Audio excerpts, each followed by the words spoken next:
Wajahnya cantik, tapi siapa sangka janda satu anak ini harus menanggung aib besar di negeri orang, setelah terjerat nafsu anak majikannya sendiri. Inilah kisah Nisa, janda dari Rembang Purbalingga, yang kisah hidupnya berakhir tak seperti yang kau kira. Assalamualaikum warahmatullahi wabarakatuh. Sahabat semua, semoga selalu dalam lindungan Allah Subhanahu wa Ta'ala. Sebuah kisah nyata dari desa kecil di Purbalingga yang dikenal dengan kesederhanaannya. Di sebuah rumah bambu yang sudah mulai miring dimakan usia, duduklah seorang wanita muda di depan tungku yang mengepul pelan. Namanya Nisa, 27 tahun, janda satu anak. Matanya sembab, bukan karena asap, tapi karena hati yang sudah lama menangis. "Ibu, nanti kalau kerja di Arab, pulangnya bawa mainannya," ucap Kardi, anak semata wayangnya yang baru berusia 6 tahun.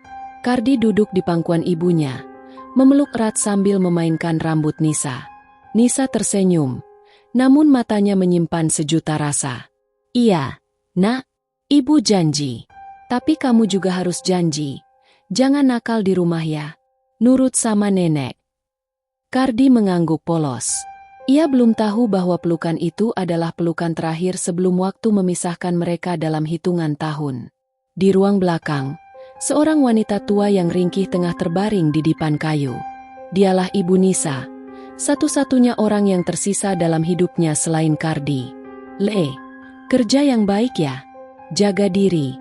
Jangan gampang percaya sama laki-laki. Dunia luar itu kejam," ucap sang ibu sambil menggenggam tangan anaknya. Nisa mengangguk. Dalam hatinya, ia tidak punya pilihan lain. Upah dari menjahit dan membantu tetangga sudah tak cukup untuk membeli obat ibunya yang makin hari makin lemah. Sore itu, Nisa diantar ke terminal dengan motor tetangga. Tak banyak yang mengantar, hanya tetangga dekat dan beberapa ibu-ibu yang menitip oleh-oleh. Wajah Nisa terlihat tegar, namun di dalam dadanya, badai sedang mengamuk. Ia takut, tapi tekadnya lebih besar. Dari terminal Purbalingga, ia naik bus menuju Jakarta untuk kemudian terbang dari Bandara Soekarno-Hatta menuju Arab Saudi. Perjalanan jauh yang tak hanya membawa raga, tapi juga seluruh harapan hidupnya. Sesampainya di Arab Saudi, Nisa dijemput oleh agen dan diantar ke rumah majikannya. Rumah itu sangat besar, berpagar besi berlapis emas, dan memiliki halaman luas penuh tanaman bunga yang tertata rapi. "Selamat datang," ucap seorang wanita paruh baya, berhijab rapi, dengan wajah lembut. "Saya Ummi Salma. Mulai hari ini kamu akan bekerja di sini." Nisa tersenyum dan membungkuk pelan. "Syukron, Ummi." Suami Ummi Salma juga tampak bersahabat. Tidak banyak bicara, hanya mengangguk lalu masuk ke ruangannya. Namun yang mencuri perhatian Nisa justru pemuda tinggi yang berdiri di balik balkon lantai 2. Namanya Mahmet. Wajahnya tampan dengan sorot mata tajam. Ia tersenyum singkat pada Nisa, dan Nisa pun menunduk cepat, merasa tak nyaman dengan tatapan itu. Ada hawa aneh yang tidak bisa dijelaskan. Hari-hari pertama di rumah itu berjalan lancar. Nisa diberi kamar sendiri di dekat dapur, diberi makanan cukup, dan tidak diperlakukan kasar. Ia mengerjakan tugas-tugas seperti mencuci, membersihkan rumah, dan sesekali membantu memasak. Ummi Salma memang baik, bahkan terkadang memberinya makanan tambahan. "Kamu seperti anak sendiri di sini," ucap Ummi suatu hari. Namun Mahmet berbeda. Ia sering melintas di depan dapur, lalu berpura-pura menjatuhkan sesuatu, atau tiba-tiba muncul saat Nisa sedang menjemur pakaian. Tatapannya selalu sama, menyapu dari atas ke bawah. "Baju kamu tipis sekali. Di sini dingin, loh," ujar Mahmet suatu siang, berdiri terlalu dekat. Nisa gugup. "Maaf, saya pakai apa yang ada, Tuan." Mahmet tertawa kecil lalu pergi, meninggalkan jejak aroma parfumnya yang menyengat. Dan sejak hari itu, Nisa merasa selalu diawasi. Malam itu, Nisa sholat tahajud di kamarnya. Suara isak tangisnya terdengar lirih. "Ya Allah, aku hanya ingin cari rezeki halal. Lindungi aku dari godaan dan fitnah dunia. Lindungi anakku, lindungi ibuku, kuatkan aku." Di luar pintu, Mahmet berdiri diam. Ia memegang gagang pintu kamar Nisa, namun tak jadi membukanya. Senyumnya perlahan berubah menjadi sinis. Hari-hari berlalu, dan Nisa mulai terbiasa dengan ritme kerja di rumah besar itu. Tapi setiap waktu, ada satu hal yang tak bisa ia hindari, tatapan mata Mahmed. Pria itu selalu punya alasan untuk berada di dekatnya. Kadang pura-pura meminta air, kadang hanya untuk melihat-lihat dapur. Nisa berusaha menjaga jarak, menundukkan pandangan, dan menghindari percakapan yang tidak perlu. Namun, malam itu berbeda. Saat ia sedang mengepel ruang tengah, Mahmed datang dengan langkah ringan dan senyum licik di wajahnya. "Nisa, kamu sudah berapa lama kerja di sini?" tanyanya sambil duduk santai di sofa. "Baru 2 minggu, Tuan," jawab Nisa pelan tanpa menatap langsung. Mahmed memandangi wajahnya lama. "Kamu tahu nggak? Kamu cantik sekali untuk ukuran wanita Indonesia. Matamu itu seperti madu." Nisa kaget dan langsung berdiri, pura-pura sibuk dengan lepel. "Maaf, Tuan. Saya mau lanjut bersih-bersih," ujarnya sambil beranjak. Namun Mahmed menahan lengannya. "Duduklah sebentar. Aku hanya ingin bicara. Aku tidak seperti ayahku yang terlalu ketat." Sentuhan itu membuat tubuh Nisa bergetar. Ia menarik lengannya cepat dan menunduk. "Maaf, saya tidak pantas duduk di samping Tuan," ucapnya sambil menunduk lebih dalam. Mahmed terkekeh pelan. "Sombong sekali kamu. Padahal aku bisa memberimu lebih dari gaji yang kamu dapat dari orang tuaku." Nisa diam. Hatinya bergejolak. Ia sadar ada niat lain di balik semua itu. Ia segera pamit dan kembali ke kamar, mengunci pintu rapat-rapat. Namun ternyata malam itu bukan akhir dari godaan Mahmed.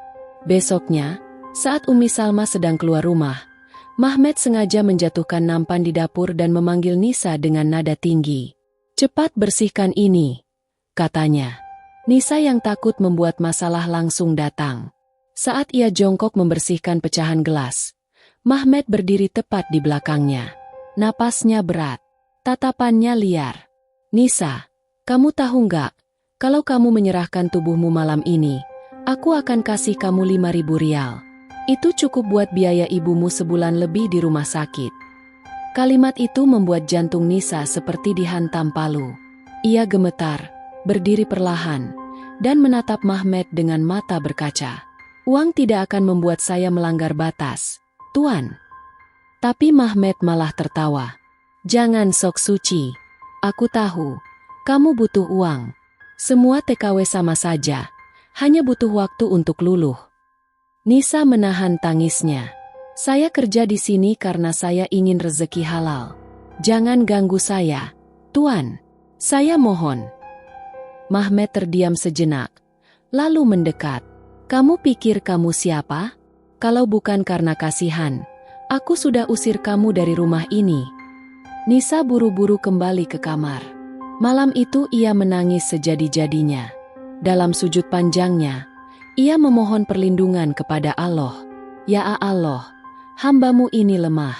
Tolong aku." Beberapa hari berlalu. Mahmed tidak mendekatinya lagi secara terang-terangan. Tapi ia mulai meninggalkan amplop di bawah pintu. Isinya uang. Kadang ada catatan kecil bertuliskan, "Kalau berubah pikiran, temui aku di lantai atas jam 10 malam." Nisa selalu membuang amplop itu ke tempat sampah. Namun di dalam hatinya, perang mulai muncul. Ia ingat wajah ibunya yang sedang sakit. Ia ingat Kardi yang butuh sekolah dan makan. "Mungkin, kalau cuma sekali, aku bisa menyelamatkan mereka." Bisik setan di dalam pikirannya, hatinya guncang. Iman dan kebutuhan saling bertarung. Suatu malam, Nisa terbangun. Pikirannya kacau. Ia bangkit, mengenakan kerudung, lalu duduk di lantai. Tangannya gemetar. Ia memandangi bayangan dirinya di cermin. "Apa yang sedang aku pikirkan? Ya Allah, apa aku mulai kalah?" Keesokan harinya, Mahmed menemuinya dengan sikap lembut. "Nisa, aku minta maaf. Aku terlalu kasar kemarin. Tapi tawaranku masih berlaku. Kau tak harus menyerahkan dirimu. Kau hanya perlu jadi milikku." Aku akan menikahimu secara rahasia. Kau akan tinggal di apartemen, bukan jadi pembantu lagi. Mata Nisa terbelalak. Tawaran itu seperti jebakan manis. Apa yang akan terjadi kalau Umi tahu? Mahmed tertawa. Dia tidak akan tahu. Aku akan urus semuanya. Nisa mulai goyah. Ia tak tahu harus percaya pada siapa. Tapi di malam keempat, setelah sholat, ia memutuskan untuk menjawab tawaran itu. Namun bukan dengan menerima. Ia menulis surat panjang untuk Mahmed, dengan ayat-ayat Allah dan air mata yang menetes. Tuan Mahmed, saya ini hanya wanita lemah, tapi saya percaya, kehormatan lebih mahal daripada uang. Jika Tuan sungguh laki-laki sejati, jauhilah saya, karena saya ingin pulang ke Indonesia dengan kehormatan yang masih utuh. Surat itu diletakkan di atas meja makan. Keesokan paginya, Mahmed tidak muncul di rumah. Namun malam itu, saat Nisa sedang mencuci piring, sebuah tangan tiba-tiba menyentuh pinggangnya dari belakang. Jadi kamu masih keras kepala, bisik Mahmed di telinganya. Nisa menjerit pelan, tapi Mahmed segera menutup mulutnya. Tak ada yang mendengar. Umi dan suaminya sedang keluar kota. Di malam gelap itu, satu dosa besar pun terjadi.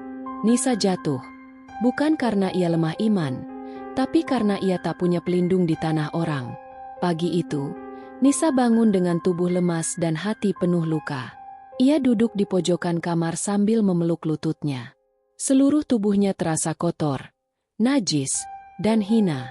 Ia mencoba mengingat doa-doa perlindungan yang biasa ia baca, namun lisannya keluh. Tangisnya pecah lagi.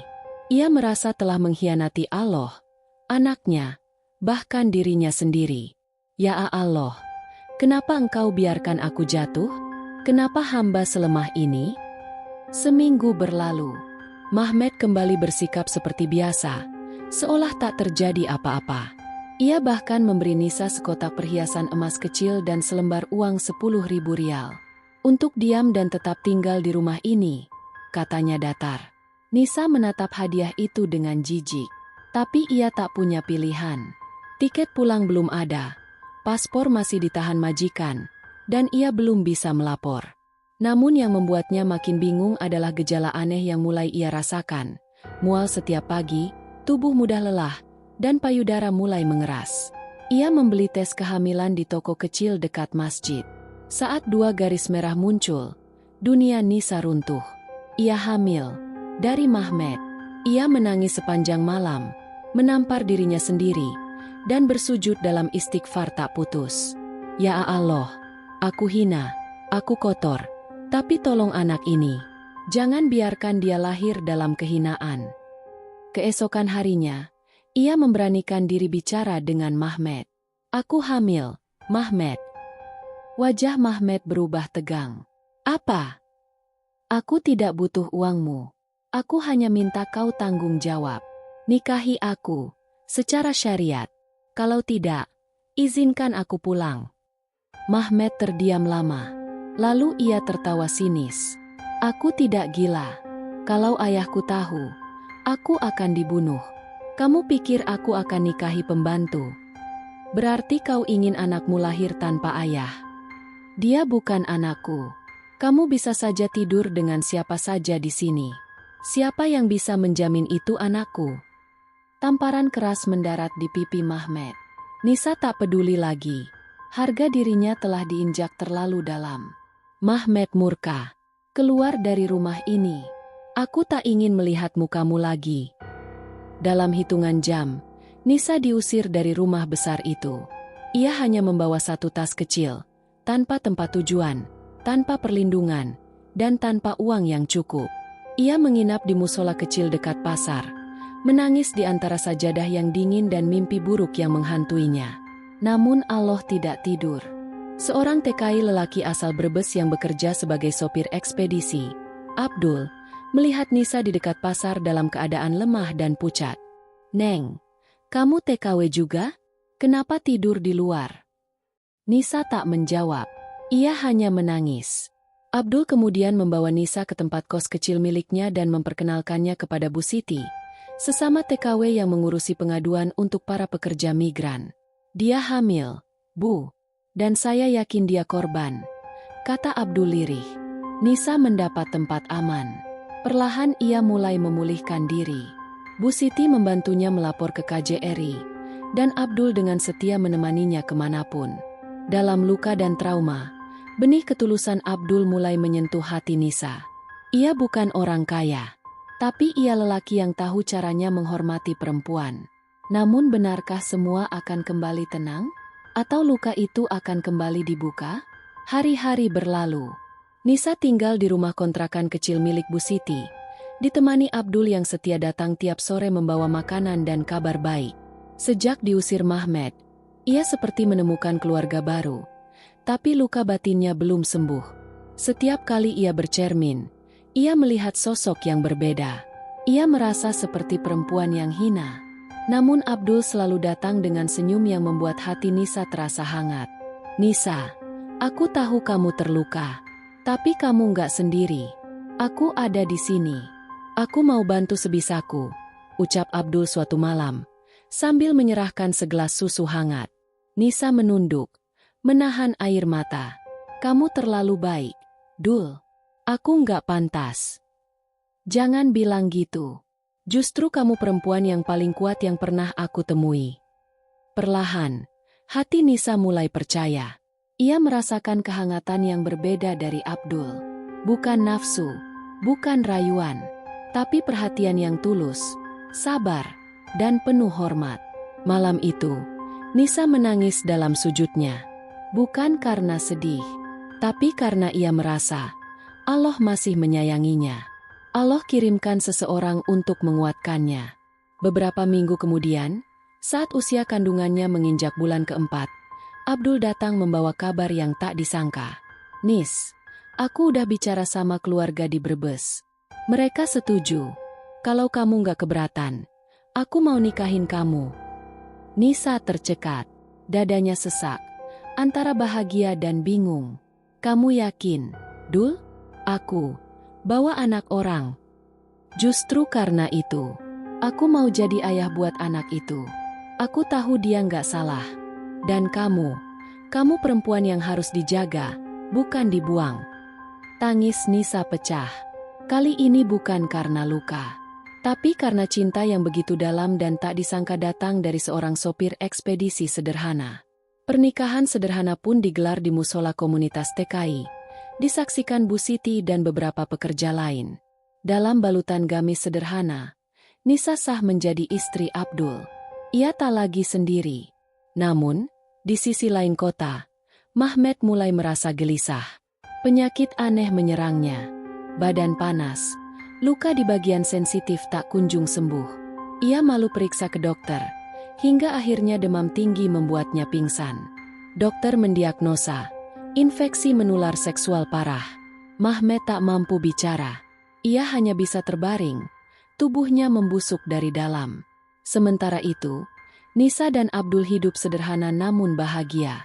Mereka menyewa kamar kecil di lantai atas rumah Bu Siti.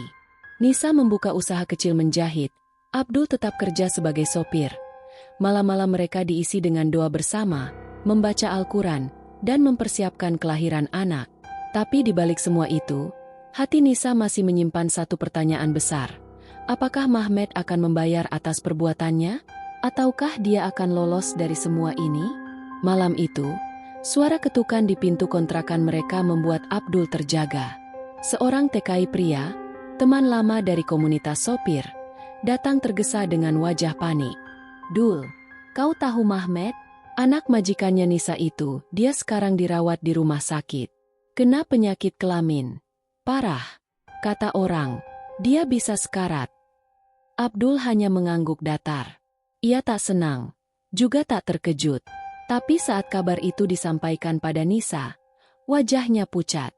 Astagfirullah, jangan-jangan itu azab dari Allah. Dul. Bisa jadi, Nis. Tapi kita jangan larut dalam dendam. Kita jaga hati kita, supaya nggak jatuh ke tempat yang sama. Hari-hari terus berjalan. Kandungan Nisa makin membesar. Ia kini lebih tegar. Ia menjahit, merapikan rumah, dan membaca Al-Quran setiap pagi. Dalam setiap lantunan ayat, ia memohon agar anaknya kelak tak menanggung aib masa lalu ibunya. Sampai akhirnya, malam itu tiba. Nisa meringis kesakitan di atas ranjang. Air ketuban pecah, dan Abdul langsung membawa istrinya ke klinik komunitas. Dalam kondisi darurat, Nisa melahirkan seorang bayi laki-laki dengan tangis yang nyaring. Tangis yang seolah menumpahkan segala luka, hinaan, dan trauma masa lalu. "Subhanallah, anakmu tampan, Nis," bisik Abdul sambil mengazankan ke telinga si kecil. Nisa menangis. "Terima kasih, Dul, karena nggak semua lelaki hanya tahu memanfaatkan tubuhku." Hari itu menjadi awal baru. Mereka beri nama anak itu Hasan Al-Farizi Abdul Majid. Nama yang indah, agar hidupnya tak tercoreng oleh masa silam. Namun tak lama berselang, kabar mengejutkan kembali datang. Mahmed meninggal dunia di rumah sakit. Tubuhnya rusak akibat infeksi kelamin. Tak ada yang mengklaim jenazahnya. Ayahnya pun menolak menyentuhnya. Nisa terduduk lemas. Ia tak membenci Mahmed, tapi tak menyangka bahwa balasan Allah datang secepat itu. "Dul, aku takut. Jangan-jangan aku berdosa karena berharap dia dapat balasan," ucap Nisa gemetar.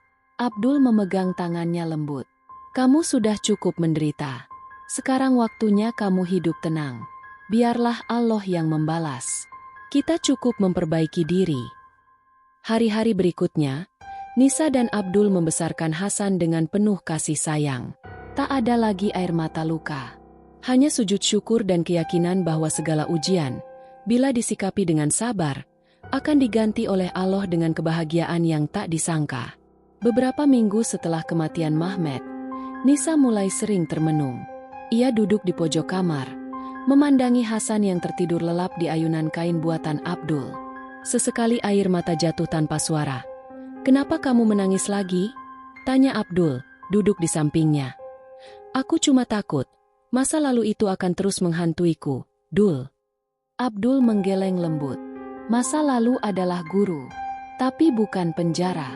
Selama kamu bersama Allah, tak ada dosa yang tak bisa dimaafkan." Nisa menatap wajah suaminya. Keteguhan Abdul membuatnya belajar. Bukan tentang melupakan, tapi tentang memaafkan diri sendiri. Malam itu, setelah sholat Isya berjamaah, Nisa menuliskan surat panjang untuk dirinya sendiri. Sebuah pengakuan, penyesalan, sekaligus janji untuk tidak lagi merendahkan dirinya demi dunia. Di surat itu, ia menulis, "Wahai Nisa, engkau pernah jatuh, hina, dan dikhianati. Tapi Allah tidak meninggalkanmu. Sekarang berdirilah, bukan untuk orang lain, tapi untuk anakmu, untuk hidupmu, untuk surgamu." Beberapa hari kemudian, Nisa mengajak Abdul dan Hasan pergi ke bukit kecil di pinggiran kota, tempat komunitas TKI biasa mengadakan pengajian. Di sana, ia berdiri di depan jamaah perempuan, dengan suara bergetar namun yakin. "Aku bukan ustazah. Aku hanya perempuan yang pernah jatuh sangat dalam. Tapi Allah mengangkatku melalui orang-orang yang ikhlas. Aku hanya ingin bilang, jangan remehkan diri kalian. Jangan mau dinodai dengan iming-iming harta. Harga diri kalian terlalu mahal." Tangis banyak perempuan pecah. Kisah Nisa menyentuh hati, menggetarkan iman. Sejak hari itu, ia sering diminta jadi pembicara di acara komunitas TKI perempuan, membahas tentang marwah wanita dan keteguhan iman di negeri orang. Abdul mendukung penuh. Ia bahkan membelikan Nisa jilbab baru dan alat tulis, agar istrinya bisa terus menulis, berbagi pengalaman dan hikmah. Di sela semua itu, Nisa tak henti-hentinya bersyukur. Ia tahu, semua ini bukan karena kekuatannya, tapi karena kasih sayang Allah, yang menegurnya dengan keras, tapi juga membukakan pintu pulang yang indah. Dan setiap malam, ia membacakan doa untuk Mahmed. Hari itu, sinar mentari pagi masuk menembus jendela rumah kontrakan sederhana Abdul dan Nisa. Hasan, bayi mungil mereka, tidur nyenyak dalam pelukan ibunya.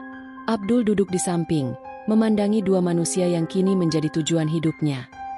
"Dul, apa kamu yakin Allah udah benar-benar memaafkanku?" tanya Nisa lirih, Matanya sembab namun tenang, Abdul meraih tangan Nisa.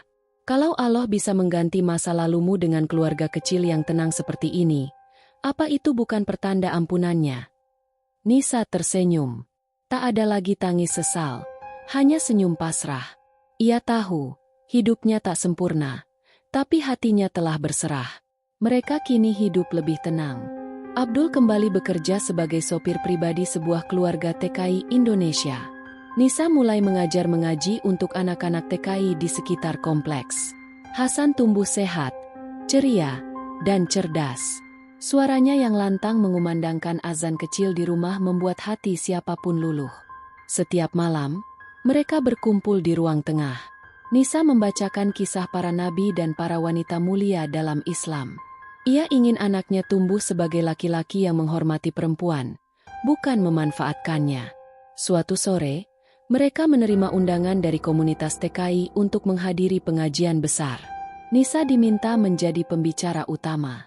Di atas panggung sederhana, dengan suara bergetar namun yakin, Nisa berkata, "Aku adalah perempuan yang pernah direndahkan, tapi Allah memuliakan. Aku adalah perempuan yang pernah tergoda, tapi Allah mengampuni. Jangan pernah berpikir bahwa hidupmu sudah berakhir hanya karena sebuah kesalahan. Justru, bisa jadi itu awal hidayahmu." Seluruh hadirin diam. Beberapa menitikan air mata. Dan saat ia selesai, seluruh ruangan bergemuruh dengan syalawat. Malam itu, Nisa sujud lebih lama dari biasanya. Air mata membasahi sajadahnya. Tapi kali ini bukan tangis luka, melainkan syukur yang tak terhingga.